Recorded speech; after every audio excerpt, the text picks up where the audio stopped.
6:37 mga tol, unang biyahe natin. Naka 0 ulit tayo. Tapos yung gas natin mga tol, kakalahati na, di tayo nakapag-gas. Bali ito yung unang booking natin mga tol. 587 sa akin. Ang pick up niya ay 1.4 km, 7 minutes ang itatagal. At papunta ito ng Makati mga tol, no? So yun, punta na natin unang biyahe ngayong araw ng Miyerkules. Basta mga tol, ito araw ng Miyerkules. Okay, may tumawid.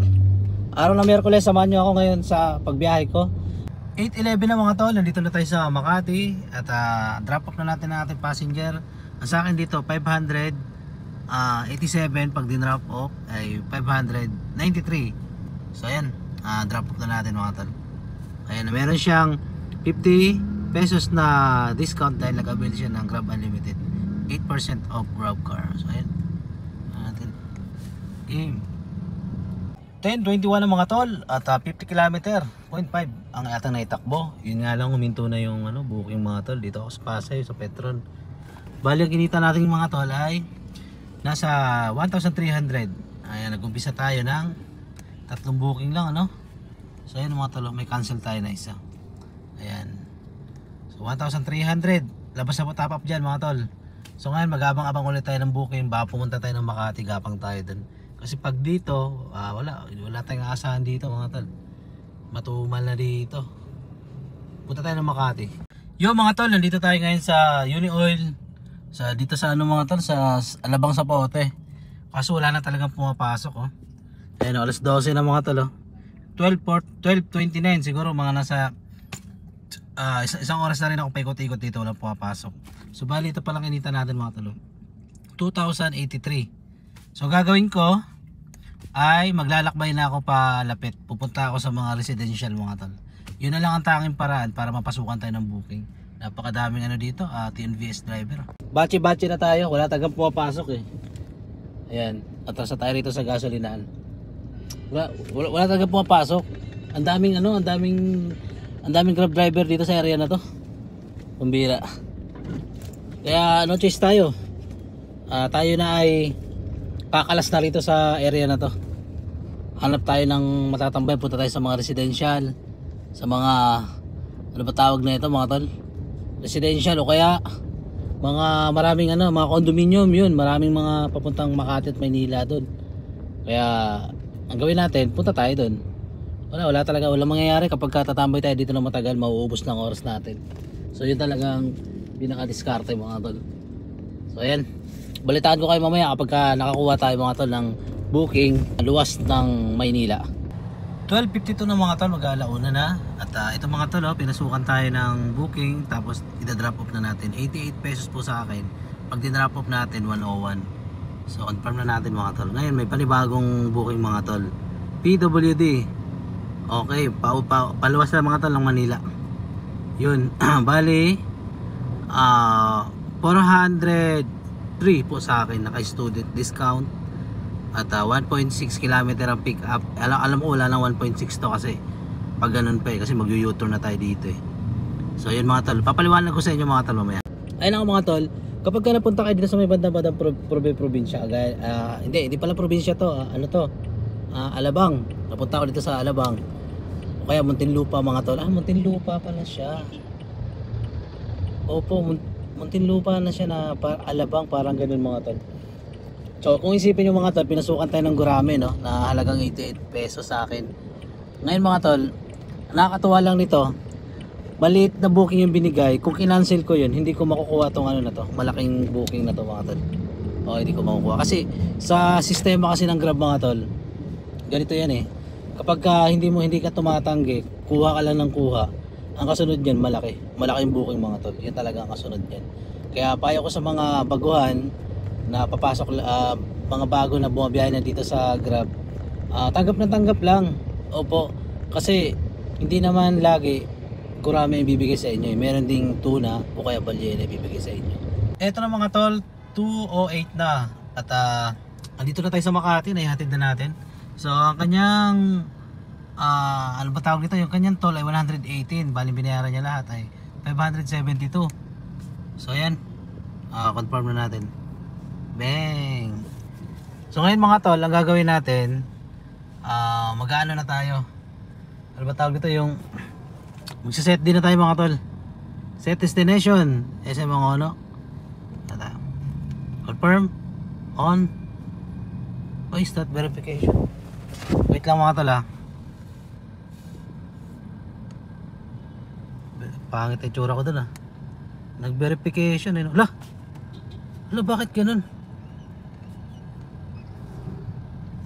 Ayun, putik. Akala ko nawala. Kinabahan ako mga tol. Ayun na, may pumasok agad. Ayan. Naku, papuntang Lawton. Kaya mo na. Kasi di tayo, 218 lang pumasok. Papuntang McKinley. Ayun ang McKinley mga tol. Puntahan na natin. Dito tayo sa Makati. At yun na nga mga tol. Nanggaling tayo kanina ng Alabang. Papunta dito sa Makati, PWD. Naipit tayo dito sa sa may SLEX mga tol, palabas. Sa may Magallanes. Tukod pala yung traffic dun sa tawag dito sa may Chena Roses. Baha daw dun, umulan kasi. Lakas ng ulan eh.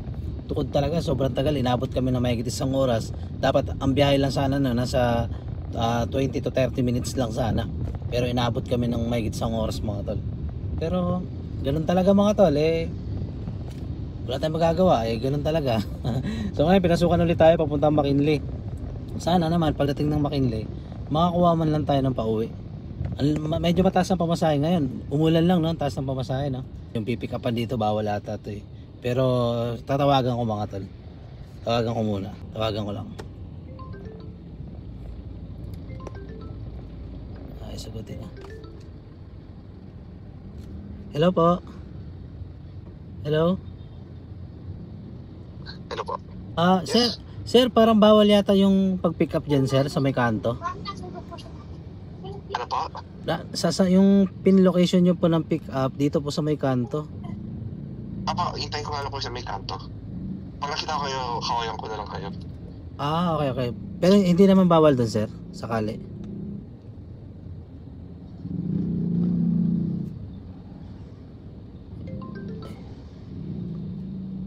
Antayin na lang daw niya ako. Siguro pagka ang mangyayari nito mga tol, kapag wait lang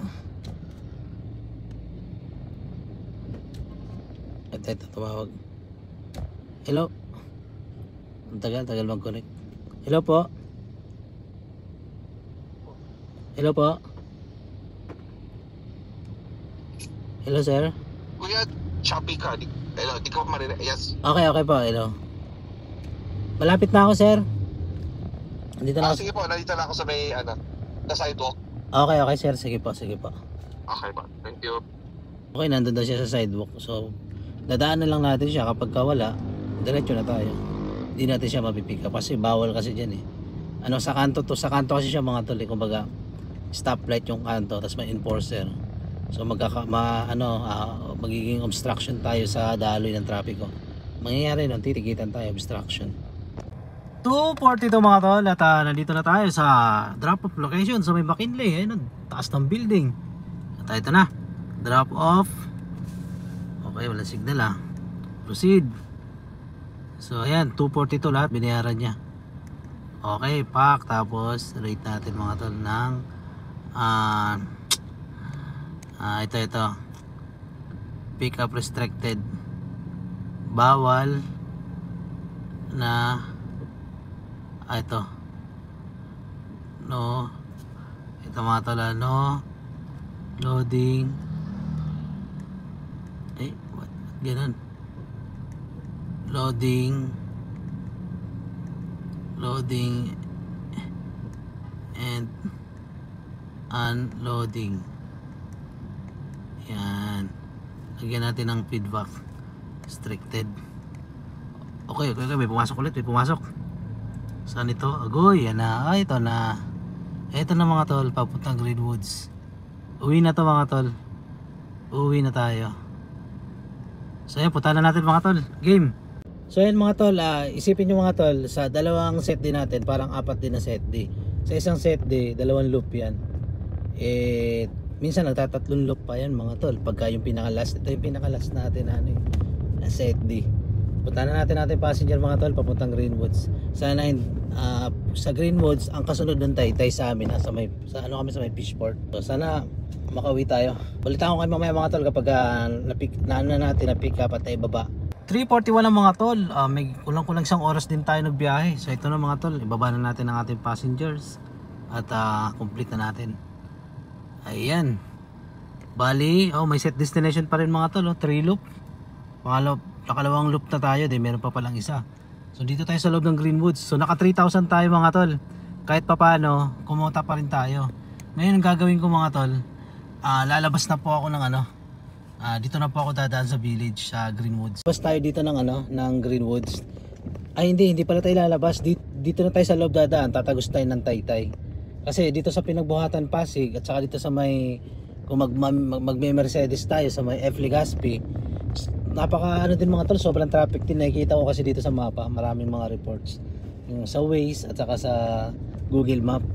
Kaya nakiusap nga ako doon sa sa guard sa Greenwoods na hindi na ako mag-iwan ng ID kasi dito na ako lulusot sa sa ba tawag dito sa may C6 dito sa kaso ayaw. Kaya ang ginawa ko, sabi ko sa kanila, okay lang ba bukas ko na lang balikan yung ID ko pag napadaan ako dito. Sabi niya okay daw. Di okay mga tol kung ganon. So bali ang gas natin dito mga tol, tingnan natin kasi kalahati lang yung gas natin kanina So tingnan natin mga tol, 3,000. Pero malay mo may pumasok pa, di okay pa rin. Nakalo tayo 3,078. 3,078. Wait lang, 3,078 minus, ima-minus natin ng para sa sasakyan 1,000 minus yung gas, sabihin natin mga 800, pwede na yun, 800, pero mga 700 lang ito mga tol kasi 133 km lang sige, sabihin na lang natin 750. Ayan, wait lang Ayan, sabihin natin mga 750 ang gas, tapos ang sa bahay naman natin 500 minus 500. So yun mga tol, hindi pa rin masama. Sa maiksing oras lang, alas 3 pa lang mga tol Sa maiksing oras lang mga tol, meron na tayong savings na 828. Hindi pa rin masama mga tol. Panalo pa rin kaysa naman sa hindi tayo nagbiyahe. So ayun lang mga tol, maraming salamat sa inyo sa pagsama sa akin yung araw na to. At baka bukas pa ako magpo-full tank. Full tank ko to, nasa mga 1.5 to mga tol, panigurado to. So ayun mga tol, maraming salamat at thanks for watching. Sana hindi kayo magsawa sa kakapanood dito sa aking mga video dahil marami pa akong i-upload dito araw-araw, kumbaga daily vlog to mga tol. Kaya para sa mga bago pa lang sa TNVS o sa Grab o kaya naman sa nagbabalak pa lang pasukin itong larangan na to, kahit pa paano mga tol, magkaroon kayo ng konting idea dito sa larangan na to kung dapat nyo pa bang pasukin to o hindi na. So ilo mga tol, maraming salamat at thanks for watching.